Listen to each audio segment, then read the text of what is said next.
চেতনা, সেখানে যে বিরাট ভুল আছে ঠাকুর ধরিয়ে দিলেন আমাদের। আমরা ধর্ম বলতে কি বুঝি? ভারতবর্ষে, সারা ভারতবর্ষে কত হাজার হাজার মন্দির আছে, হাজার হাজার দেবদেবী আছেন, পূজা পাঠ হচ্ছে, আরাধনা হচ্ছে, নানা রকম অনুষ্ঠান হচ্ছে, যাগযজ্ঞ হচ্ছে, তীর্থ ভ্রমণ করছি। আমরা মনে করছি ধর্ম করছি, কিন্তু শ্রী শ্রী ঠাকুর কি বললেন?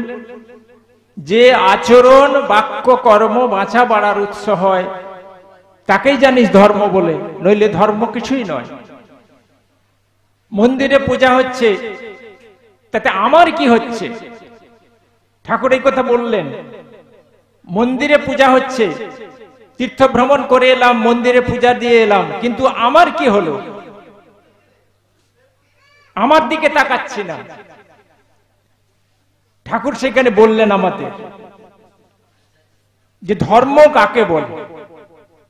ধর্ম যখন বিপাকী বাহনে ব্যর্থ অর্থে ধায়, তখনই প্রেরিত আবির্ভূত হন পাপী পরিত্রাণ পায়। এমনি ভাবে ধর্ম যখন বিপাকী বাহনে ব্যর্থ অর্থে ধায়, ধর্ম করে চলেছি আমরা, মন্দিরে যাচ্ছি, পূজা দিচ্ছি, দান ধ্যান করছি, লোকজন খাওয়াচ্ছি, ইত্যাদি করছি, কিন্তু প্রত্যেকটি ব্যক্তি জীবন, দাম্পত্য জীবন, সেখানে রোগ শোক দারিদ্র, ধর্ষণ, খুন, মামলা মোকদ্দমা, মারপিট, নানা রকম বিশৃঙ্খলা সমাজের মধ্যে, পরিবারের মধ্যে, রাষ্ট্রের মধ্যে। তাহলে ধর্ম করে কি হচ্ছে আমাদের? সেখানে ঠাকুর আমাদের সাবধান করে বললেন, ধর্মটা আমাদের সংস্কারের মধ্যে তখনও জাগ্রত হয়নি, সংস্কারের মধ্যে ধর্ম স্থান পায়নি, যার জন্য আমাদের জীবনে সমস্যা। ধর্মটা বাইরের জগতে দেখতে পাচ্ছি, কিন্তু আমার সংস্কারের মধ্যে, মানে আমার জিনের মধ্যে ধর্ম নাই। সেজন্য আমার বাক্য, আমার কথাবার্তা পরিশুদ্ধ নয়, আমার কাজকর্ম, আমার খাদ্য, আমার পরিবার, আমার দাম্পত্য জীবন, আমার সন্তান জন্মদান করার, আমার সন্তান পরিচর্যা, আমার সমাজ সেবা, রাষ্ট্র সেবা, যা কিছু সবই ব্যর্থ। তাই শ্রী শ্রী ঠাকুর যে ব্যবস্থাটা দিলেন, যে গুরু কেন্দ্রিক, যে আদর্শ কেন্দ্রিক আত্মনিয়ন্ত্রণ, যার মাধ্যমে মানুষ নিজেকে সঠিক শুভের পথে পরিচালিত করতে পারে, শুভের পথে সতই পরিচালিত হয় মানুষ, এবং সেটা জিনগতভাবে বংশ পরম্পরায় সত হয়ে ওঠে, সেটাই হচ্ছে ধর্ম। শ্রী ঠাকুর বলছেন, মুরগির ডিম আর হাঁসের ডিম, মুরগির ডিম আর হাঁসের ডিম, মুরগি তা দিয়ে বাচ্চা ফুটালো, হাঁসের বাচ্চাগুলি জলে নেমে গেল, আর মুরগির বাচ্চাগুলো জলে নামছে না। কারণটা কি? হাঁসের বাচ্চাগুলো কি কোনো স্কুলে ইউনিভার্সিটিতে তাকে সাঁতার দেওয়া শেখানো হয়েছিল? কোন স্কুলে পাঠানো হয়নি হাঁসের বাচ্চাকে। তার জিনের মধ্যে সংস্কৃত হয়ে আছে, জলে সাঁতার কাটা তার সংস্কারের মধ্যে আছে।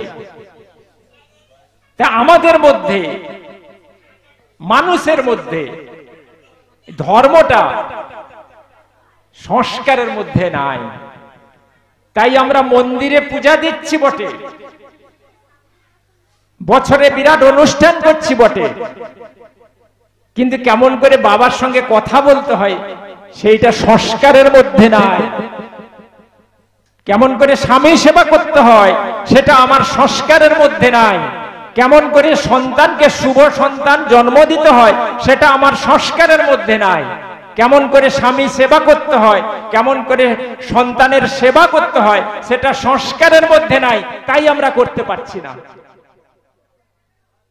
শ্রী শ্রী ঠাকুর যে ধর্মের কথা বললেন, যাতে মানুষের মধ্যে এই সংস্কারটা আসে, সেই জন্য যে অভ্যাসের দরকার, প্রতিনিয়ত প্রত্যেক মুহূর্তে আদর্শ কেন্দ্রিকতার মধ্যে নিজেকে নিয়ন্ত্রিত করতে করতে যে সংস্কারটা জন্মায়, সেটাই শুভ সংস্কার, যা মানুষকে আনন্দ দান করতে পারে।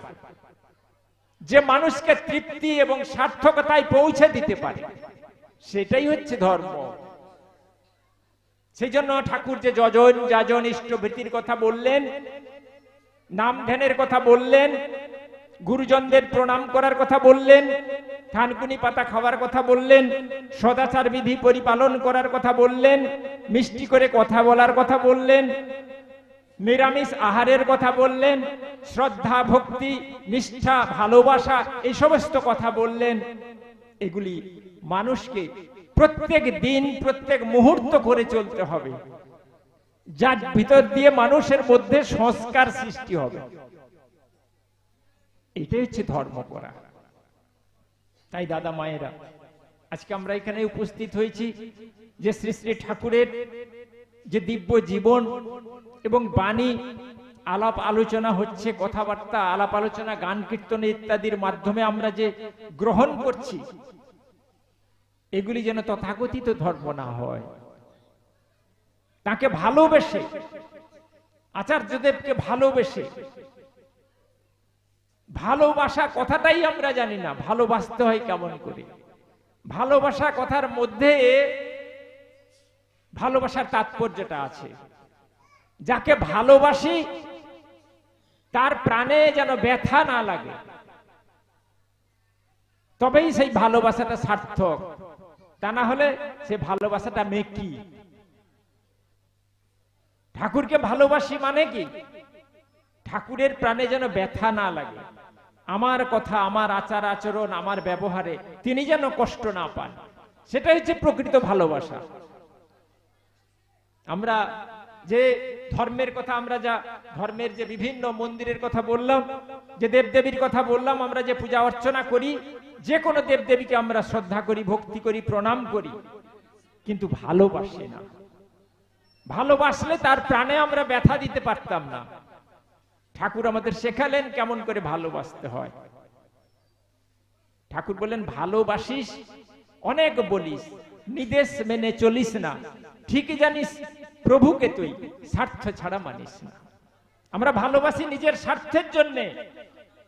যে কোনো দেবদেবী ঠাকুরকে আমরা পূজা দিই, ভালোবাসি নিজের স্বার্থের জন্যে। কিন্তু প্রকৃত ভালোবাসা কেমন? আমার আচার আচরণে তিনি যেন ব্যথা না পান, তার আদেশ নির্দেশ যেন আমি মানতে পারি, নিজের জীবনে আচরণের মধ্যে ফুটিয়ে তুলতে পারি। এটা হচ্ছে প্রকৃত ধর্ম করা। আজকের শ্রী ঠাকুরকে আমরা জীবনে গ্রহণ করে, তার দীক্ষা গ্রহণ করে, তার যে নির্দেশ, আচার্য নির্দেশ, আমরা প্রাণ দিয়ে, আমরা সারাটা জীবন দিয়ে সেই নির্দেশগুলি পালন করি। উষানিশাই মন্ত্র সাধন, চলাফেরায় জপ, যথা সময় ইষ্ট নির্দেশ মূর্ত করাই তপ। সকালবেলা ঠাকুর বলছেন আমাদের যে নাম জপ ধ্যানে বসার কথা। আমরা ঠিক দাদারা মায়েরা 4টার সময় ঘুম ভেঙে বিছানায় শুয়ে থাকি না উঠে নাম ধ্যানে বসি? নিজেকে একটু, আমি মনে করি নিজেকে নিজের দিকে তাকানো। ঠাকুরকে যদি ভালোবাসি, আচার্যদেবকে যদি ভালোবাসি, তখন সেই আচার্যদেবের মুখটা মনে পড়বে যে আচার্যদেব বলেছেন 4টার সময় বসে নাম ধ্যানে বসতে আমাদের। আর আমি যদি শুয়ে থাকি তখন আচার্যদেবের মনে কষ্ট লাগবে, ব্যথা লাগবে। এই যে ভালোবাসা, এই ভালোবাসাই আমাকে কর্মপ্রাণ করে তুলবে। সেই জন্য ঠাকুরের যা কিছু বিধিবিধান ওই ভালোবাসার মধ্য দিয়ে আমরা অভ্যাসে নিজেদের মধ্যে, নিজের পরিবারের মধ্যে সংস্কারে আনতে পারি, সেটাই হবে কল্যাণ, সেটাই হবে আমাদের জীবনের আনন্দ। দাদা মায়েরা, আজকে এইখানে এই সৎসঙ্গ কেন্দ্রে আমরা উপস্থিত হয়েছি, আমরা শপথ গ্রহণ করি।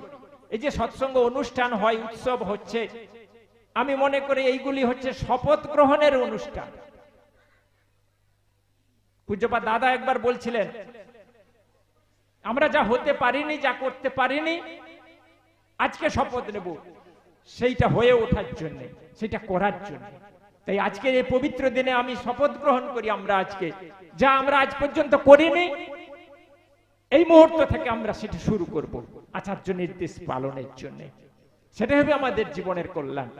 উপস্থিত প্রতি প্রত্যেকের ইষ্টচ্ছল পুণ্য জীবন প্রভুর আতুল চরণে প্রার্থনা করি। জয় গুরু।